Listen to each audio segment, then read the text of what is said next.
There's a tendency among serious people to dismiss the importance of the pomp, circumstance and symbolism in politics. Focus on the policy, not the perceptions.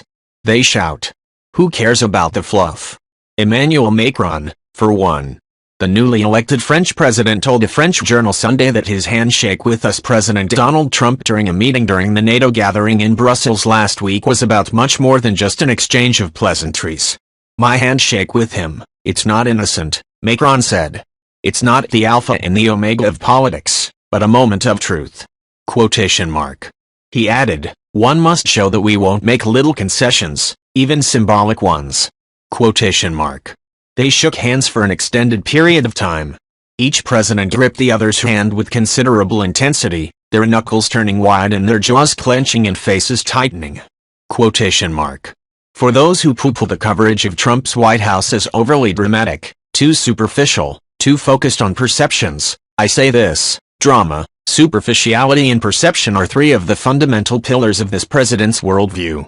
To ignore them is to miss the point, to see the world in a fundamentally different way than Trump does. Remember that Trump's two major experiences in the working world are as the face of his own eponymous brand business and as a reality TV star. In other words, Donald Trump has been playing Donald Trump for virtually his entire life. And Donald Trump has been shaping what it means to be Donald Trump for just as long. This, excerpted from Mark Fisher and Michael Cranish's Trump, Revealed, is, revealing. What the audience saw on TV altered their perception of the mogul they had known as an immodest dealmaker who built glitzy towers, married beautiful women and slapped his name on jets and yachts. Quotation mark. The apprentice turned Trump from an easily caricatured Richie Rich who had just weathered some difficult years into a pop culture truth teller, an evangelist for the American gospel of success, a decider who insisted on standards in a country that had somehow slipped into handing out trophies just for showing up. Quotation mark.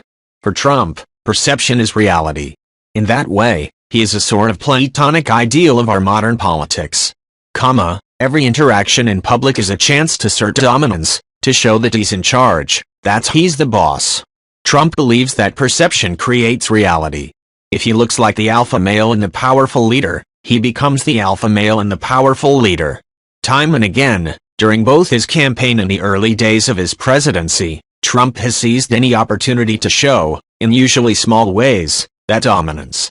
His trademark hold-and-tug handshake is, without question, his favorite power move. Instead of being a distraction, as many media critics dismiss these episodes, these handshakes, shoves and other attempts to assert control of situations are the point of the Trump presidency. The shaping of perceptions about him is what Trump spends most of his time on. From his tweets to his cable TV habit, it all speaks to a man absolutely obsessed with how people view him.